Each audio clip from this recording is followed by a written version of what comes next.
Ay, Ne da? tuttum sizi məhəbbət. Ne hayırdır ki? Damla oynuyoruz məhəbbət burada. Ha yok ay kimse dünenden akşamdan damını ölüp kalıp bize yığıştırdık. Herhalde iş görüyor biz. Ay, Ne da? ne dün akşama koyun oraya, koyun ha.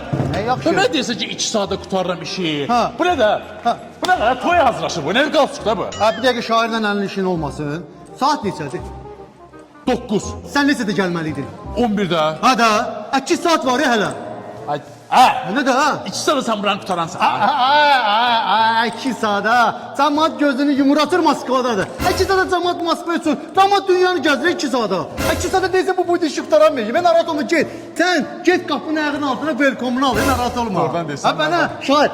Bir dənə xoddan şair. 2 saata bitirəcəyik işi. Qoyma ölsün əlimizdə altının 5-i. Ay, Ne de ha?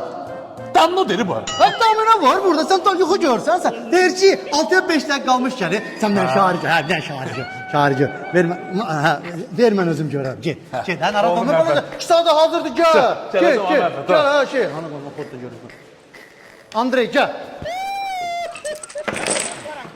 Bizim şotumuz nə elədi?